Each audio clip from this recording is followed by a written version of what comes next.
Hi, everyone. It's Olga Fleming, CEO of Weiner PR. And today I have the pleasure of being joined by Cheryl.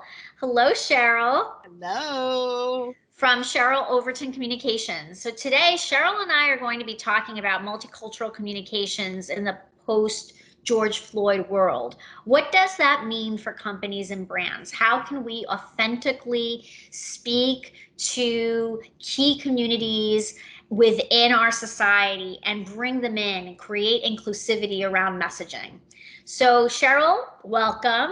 Thank you so much for Um, having me. I really appreciate the chance to chat with you today. Yeah, I know. I think I'd love for our listeners and viewers to learn a little bit more about you and your background. Can you tell us a little bit about yourself?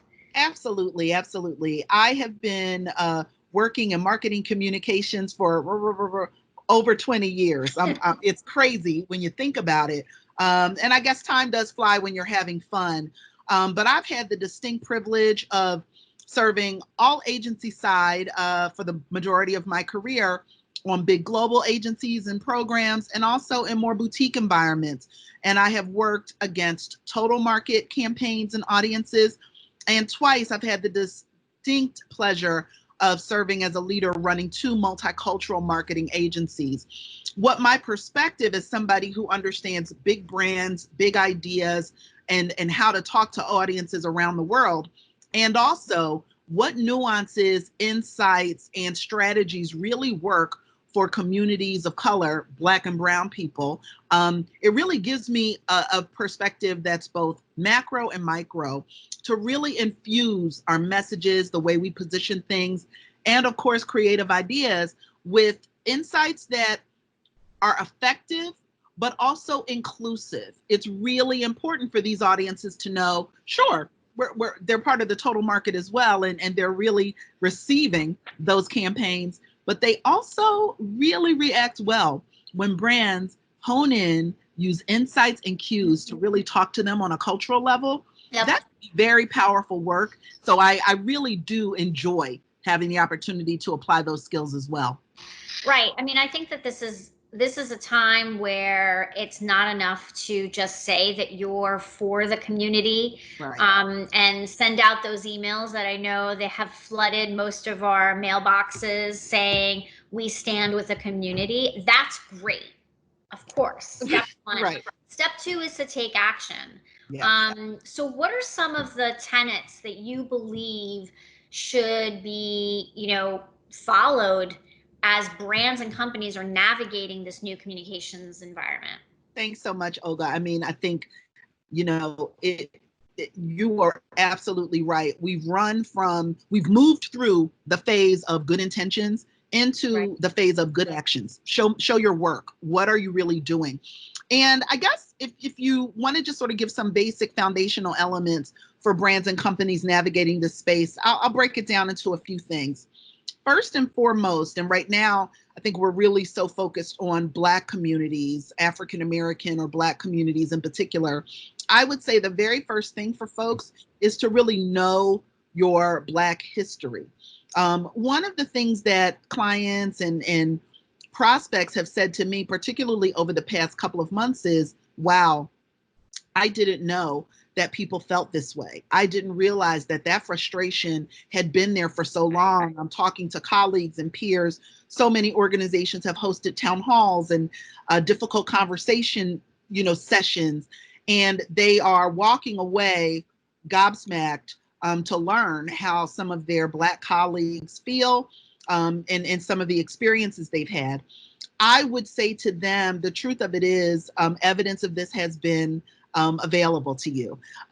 If only we would look. If only we would have these open and frank conversations outside of a national crisis.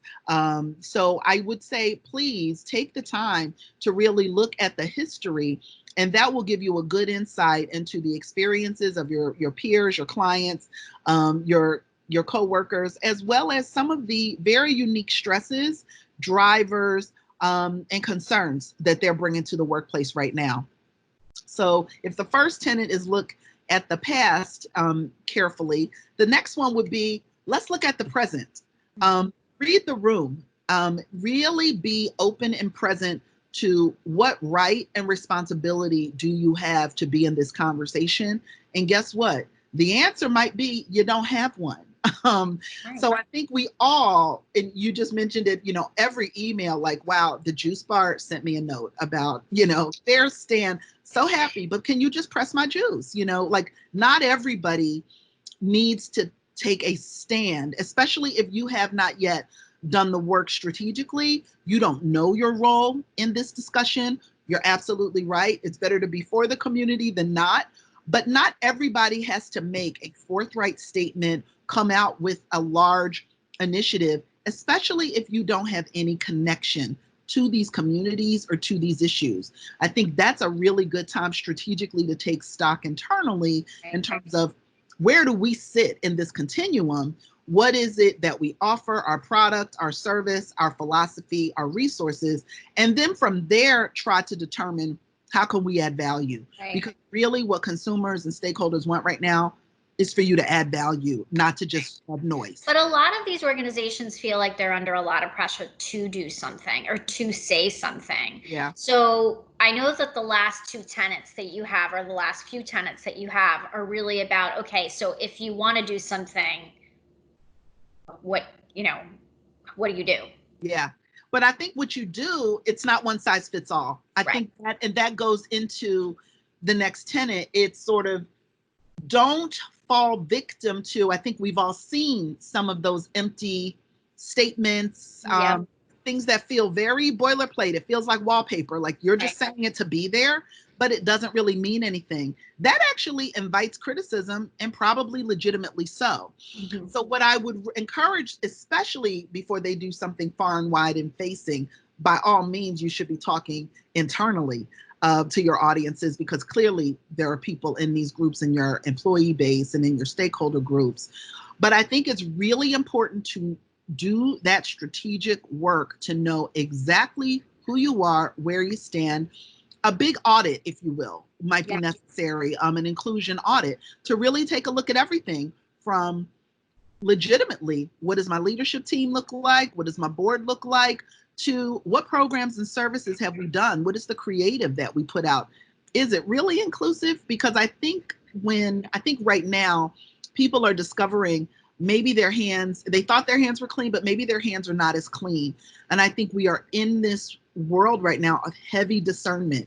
On the one end of the spectrum, I'm writing them off, boycotts and things. On the other hand, it's like cancel culture. Like, I don't need to be bothered with people who don't mean it. So I think brands and organizations would do themselves a real service by taking a critical look at, is inclusive or on the road to inclusion. And that'll be the starting point of what you can speak about publicly. What is I know we're at almost at time, but what is the one thing that you want to make sure people try not to, because I know there's a lot of pitfalls. Yeah. What's a pitfall that some companies and agencies um, fall into, I guess? Yeah. One thing I've seen a lot of, especially recently, is calling on their Black employees who might be they might be coders, they might be Right. creatives. They're Black employees who are walking through this world, of course, and they understand these issues as people, but they might not be diversity, equity, inclusion strategists. They might not be multicultural marketing specialists. Now would be the time to not require those employees to do that labor on top of their normal jobs. Don't make those assumptions that they want to write that statement, they want to create your new DEI campaign, unless they have that expertise. That's number one. Number two, if you're unsure, please call on a qualified expert who's got the experience and just the resources to bring to bear.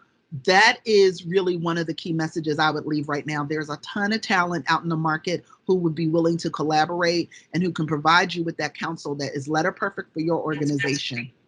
No, that's great, Cheryl. And I know that you've been speaking with some of our clients. So I encourage all of you to reach out to Cheryl. She really can help you navigate a challenging environment, but a conversation that needs to be had and one that will lead to better outcomes. So thanks everyone for listening. And until next time, be well.